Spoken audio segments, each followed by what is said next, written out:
on to our second speaker,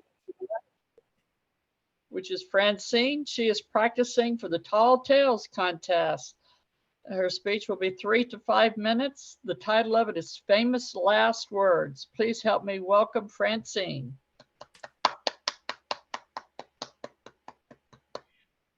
Who has a dog? Now, who has a dog with separation anxiety? And I am not talking about the normal level of separation anxiety. I am talking about separation anxiety that leaves the door of your house in a pile on the floor that resembles a billion toothpicks. Tater has that level of separation anxiety. One day, Mia said, "Let's take Tater for a ride to Winn-Dixie." "But I'm in my dirty work shirt and no bra, and I got a hole in my pants." "You don't have to get out of the car." Famous last words. When my husband was just out of hearing range, Tater wanted to get out of the car. "But I was in my work shirt, no bra, and holey pants." "Because I was told you don't have to get out of the car." Famous last words. We got out of the car. And then Tater started to talk. "Woof, woof, woof, woof, woof." And for those who don't speak Tater, that means, "I want Daddy! Daddy, Daddy, Daddy!" Tater is all about Daddy. What happens next reminds me of a Disney short called Supermarket Scramble. But Walt Disney had nothing on me because I was wearing my dirty work shirt, no bra, and I had a hole in my pants. Next thing I knew, Tater, who is just 40 pounds but has the pulling power of a Mack truck, decided she wanted Daddy, and I was along for the ride. And as we approached the door of Winn-Dixie, the employees saw me. They just stacked a bunch of cans, and my feet slipped out from under me, and the cans rolled on the floor and sounded like a strike in a bowling alley. The manager looked at me. But what could I do? I was wearing my dirty work shirt and no bra and a hole in my pants, and all I could do was hang on for dear life. We were rounding the corner, and I got a moment to catch my breath as Tater saw a steak, and she stopped to admire it. But then I saw what was coming next. They were cooking sausage. And as she pulled me through that store, I could see everybody in fear. And there my feet go again, and I knocked the table over. Grease went everywhere. People were slipping in the grease. It caught on fire. It was pandemonium. Tater stopped and grabbed a sausage, and then she was back on her mission to find Daddy. We rounded that corner, and we got to the cash register.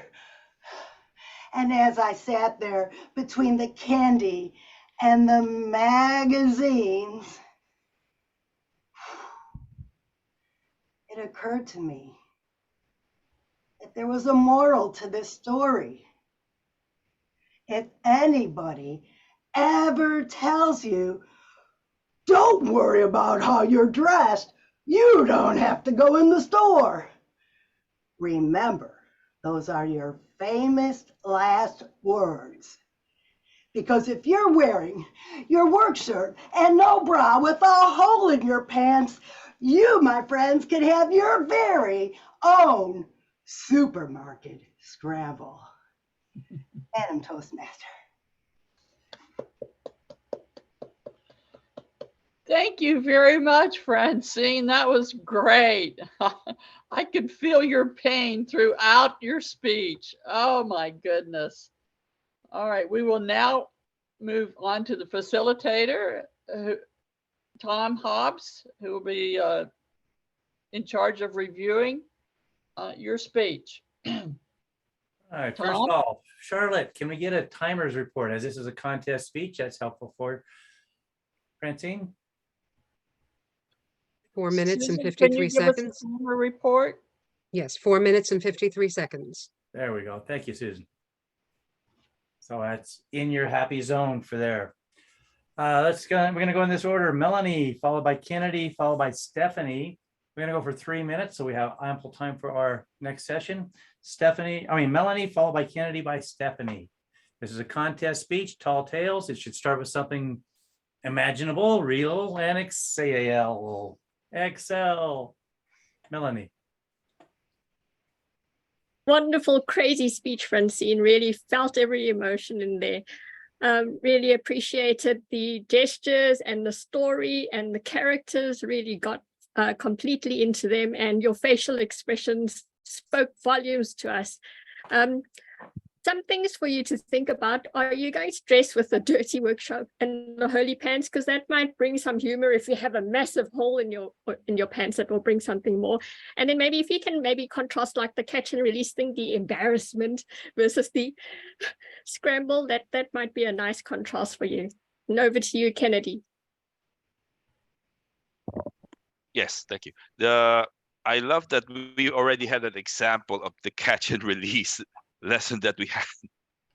You started with famous last words, and I felt that that was more of a formal language. Then you went immediately to "you don't have to get out of the car." That I felt that was more of a consultative language.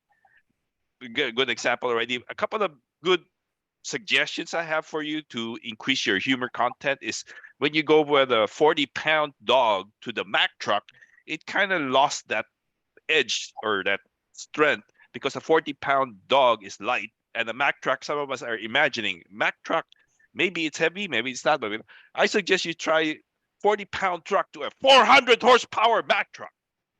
That we can see. It's 4, but it has 2 more zeros. The second thing is I love your alliteration on no bra, the dirty shirt, and the hole in the pants. I wish we could have done something that you ended there with that same. I think that was your most powerful alliteration you used there, and you wish there was something in the ending that conjured up that humor back again. Back to you.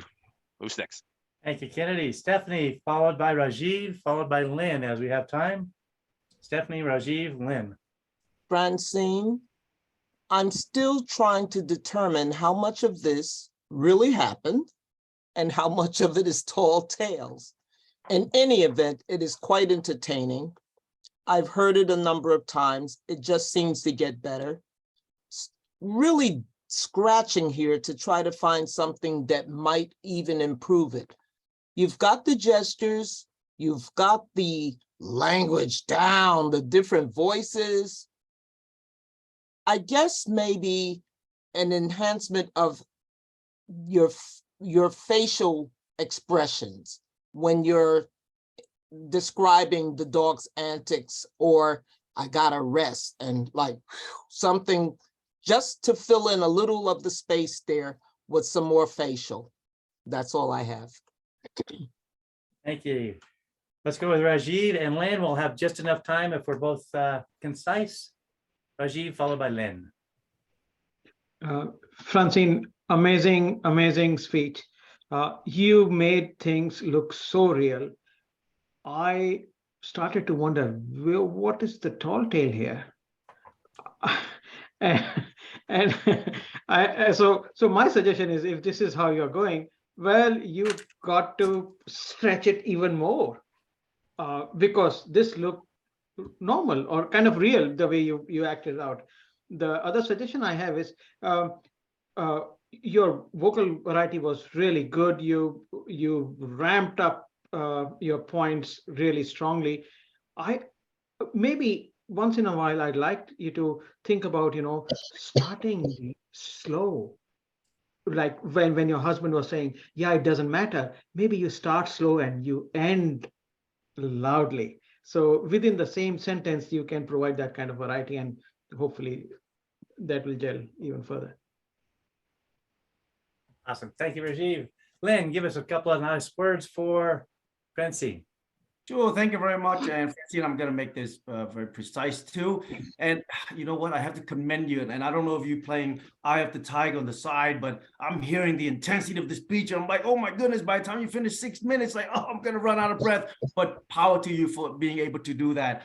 If anything, I would suggest is when you were asking separation anxiety, maybe pause a little bit so then I can figure out, okay, she's waiting for my answer or what, because you just jumped right in. Also, in the first half of the speech, I see it's a virtual contest, so I don't know, but your eyes were going back and forth. So I don't know if you were reading or you were looking at 25 of us on the Zoom.